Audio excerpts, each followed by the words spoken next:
అండి బాగున్నారా? ఏంటండి అబుదాబిలో వైజాగ్ రండి. ఈ వీడియో పెట్టడానికి ఒక కారణం ఉందండి. నేను రీసెంట్గా నిన్నే పెట్టాను ఒక వీడియో. ఏదంటే అబుదాబి కానీ దుబాయ్ కానీ జాబ్ వచ్చినప్పుడు ఎంప్లాయర్ వచ్చేసి ఎంప్లాయీది పాస్పోర్ట్ తీసుకున్నారు పెట్టేసుకున్నాను కదా, దానికోసం షార్ట్ వీడియో చాలా చిన్నగా పెట్టాను అనమాట. దాని ఫుల్ క్లారిఫికేషన్ కోసం ఈ వీడియో పెడుతున్నాను. స్కిప్ చేయకుండా లాస్ట్ వరకు చూడండి. ముందుగా ఎవరైతే ఈ వీడియో చూస్తున్నారో వాళ్ళు వచ్చినందుకు ఒక సబ్స్క్రైబ్ చేసుకోబోతే ఒక సబ్స్క్రైబ్ చేసుకోండి. తర్వాత ఒక లైక్ కామెంట్ మీ యొక్క డౌట్స్ ఏమైనా ఉంటే వ్యక్తపరచండి. మొత్తం నేను క్లియర్గా చెప్తాను. ఓకే.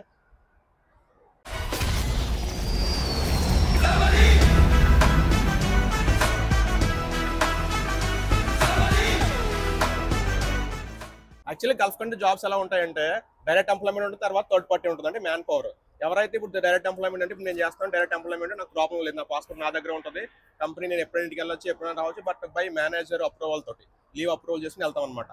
తర్వాత ఇప్పుడు సపోజ్ మాలాంటి కంపెనీలు ఎవరైనా బయటకు వెళ్ళిపోయారు అనుకోండి, సపోజ్ వాళ్ళు ఏంటంటే రీజన్ అడుగుతారు అనమాట, ఎందుకు వెళ్ళిపోవాల్సి వచ్చింది అని చెప్పేసి క్లారిటీగా వాళ్ళకి రీజన్స్ తీసుకొని ఒకవేళ వాళ్ళు చేసిన కరెక్ట్ అనుకుంటే ప్రూఫ్స్తో సహా చూసుకున్న తర్వాత వాళ్ళని టెర్మినేట్ చేయడం లేకపోతే రిజైన్ చేయడం చేస్తారు. As per company policy terms and condition apply అండి. మా కంపెనీ పైన రివైల్ చేయకూడదు, ఎందుకంటే ఇలాంటి సోషల్ మీడియాలో చెప్పకూడదు అనమాట. సారీ ఏమనుకోండి, బట్ నేను చేసే కంపెనీ చాలా మంచి కంపెనీ, డైరెక్ట్ ఎంప్లాయ్మెంట్.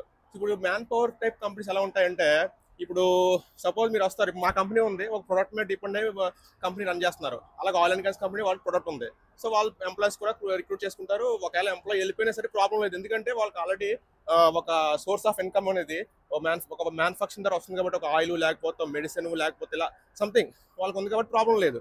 కొన్ని కంపెనీస్ ఏంటంటే ఏమవుతాయి, మ్యాన్ పవర్ సప్లై అనమాట, థర్డ్ పార్టీ వాళ్ళు వచ్చేసి ఓన్లీ ఏం చేస్తారు, వాళ్ళు డైరెక్ట్గా ఎంప్లాయీని రిక్రూట్ చేసుకొని వేరే కంపెనీకి వాళ్ళు ఎంప్లాయీని ఇస్తారు. అంటే దాని మీనింగ్ ఏంటి, ఎంప్లాయ్ మీదే వాళ్ళ కంపెనీ డిపెండ్ అయి ఉంటుంది అనమాట. అర్థమైంది మీకు? ఎంప్లాయ్ మీదే వాళ్ళ కంపెనీ డిపెండ్ అయి ఉంటుంది.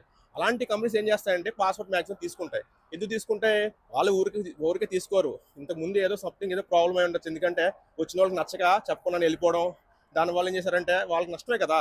ఒక ఒక పర్సన్కి ఒక ఎంప్లాయ్మెంట్ వేసి ఇవ్వాలంటే ఎంత ఖర్చు అవుతుందో ఆలోచించండి. అక్కడ నుంచి తీసుకొచ్చిన తర్వాత వాళ్ళకి మళ్ళీ పే చేసిన తర్వాత, అక్కడ నుంచి అని తీసుకొచ్చిన తర్వాత మళ్ళీ ఇక్కడ వాళ్ళకి మెడికల్కి అన్నిటి కంపెనీ భరిస్తుంది కాబట్టి వాళ్ళకి నష్టం రాకుండా అని చెప్పేసి పాస్పోర్ట్ వాళ్ళు పెట్టుకుంటుంది.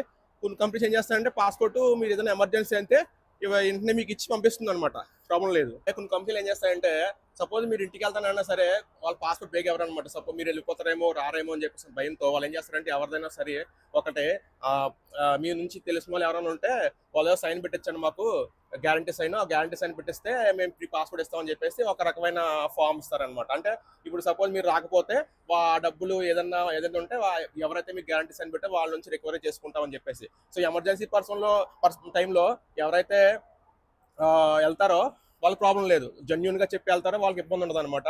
లేదు వెళ్ళిపోవడం ఉద్దేశంతో వెళ్ళిపోయిన వాళ్ళకి కొంచెం ప్రాబ్లం అవుతుంది. బట్ ఇంటికి వెళ్ళిన తర్వాత కూడా మీకు నిజంగా జెన్యున్గా మీకు ఏదైనా ప్రాబ్లం ఉంది ఇక్కడ రాలేకపోతున్నారంటే మీరు అక్కడ నుంచి కావాల్సిన ప్రూఫ్స్ అన్ని మీరు హెచ్ఆర్కి సబ్మిట్ చేస్తే వాళ్ళు ఖచ్చితంగా వాళ్ళు మీకు మంచి ఫేవర్గానే మూవ్ అవుతారు. So don't worry. సో ఎవరికైతే పాస్పోర్ట్ ఇవ్వకుండా ఇబ్బంది పెడుతున్నారో, బాగా ఇబ్బంది పెడతారు కొన్ని కంపెనీస్, చాలా ఇబ్బంది పడతారు కంపెనీస్ని. ఎందుకంటే 5 years నేను గల్ఫ్లో వర్క్ చేస్తున్నాను, ఒమాన్, సౌదీ, ఇప్పుడు అబుదాబి వచ్చాను. సో ఇలాంటి కొన్ని కంపెనీలు చాలా చూసాను, 2-3 కంపెనీస్ నా పాస్పోర్ట్ తీసుకున్నారు, కొంచెం ఇబ్బంది పెట్టారు. అందుకని నేను నా ఓన్ ఎక్స్పీరియన్స్తో నేను వీడియోస్ పెడుతున్నాను అనమాట. ఎవరైనా అనుకోవచ్చు ఏంట్రా ఏదో వ్యూస్ కోసం లేకపోతే ఏదో యూట్యూబ్ పెట్టేసాడో తెలియాలి అని చెప్పేసి ఏదో ఫేమస్ అయిపోతాం ఉద్దేశంతో వీడియోలు చేస్తున్నాను అనుకోవద్దు. నా ఎక్స్పీరియన్స్ ఉందండి 5 years ప్రజెంట్ ఇప్పుడు నేను అబుదాబిలోనే. సో నేను నా సొంత ఎక్స్పీరియన్స్తో నేను వీడియోస్ చేస్తున్నాను. ఓకే, అర్థమైందా? సో అన్ని కంపెనీస్ అలా ఉండవండి, కొన్ని స్టాండర్డ్స్ కంపెనీస్ ఉంటాయి, కొన్ని third party man power companies ఉంటాయి, అవి కూడా పాస్పోర్ట్ తీసుకున్నా సరే మీరు ఎమర్జెన్సీ అనగానే కొన్ని టర్మ్స్ అండ్ కండిషన్లో మీకు పాస్పోర్ట్ ఇచ్చి ఇంటికి పంపిస్తారు, అది ప్రాబ్లం లేదు. ఓకే, సో అర్థమైంది కదా. నేను ఎందుకు ఆ వీడియో చిన్న షార్ట్ వీడియోలోని ఫుల్ అన్ని ఎక్స్ప్లెయిన్ చేయలేకపోయాను, అందుకని చెప్పేసి ఫుల్ వీడియో పెడుతున్నాను అనమాట. ఓకే, ఏమైనా డౌట్స్ ఉంటే మీరు నాకు ఒక కామెంట్ రూపంలో నాకు తెలియజేయండి, నేను మీకు వ్యక్తపరుస్తాను. ఓకేనండి. Thank you very much. నా వీడియో చూస్తున్నందుకు, నన్ను ఆదరిస్తున్నందుకు, నన్ను చూసి లైక్స్ కొట్టినందుకు థ్యాంక్ యూ వెరీ మచ్ అండి. ఇలాంటి మంచి ఇన్ఫర్మేషన్ కోసం మీరు నన్ను సబ్స్క్రైబ్ చేసుకోండి. ఫ్యూచర్లో ఇంకా మీకు మంచి అవుట్పుట్ ఇస్తూ ఉంటాను గల్ఫ్ కంట్రీస్ కోసం, మెయిన్ యూఏఈ కంట్రీస్ కోసం, Dubai, Qatar, Oman, Saudi Arabia, Bahrain అన్నింటిలో కూడా వర్క్ చేశానండి.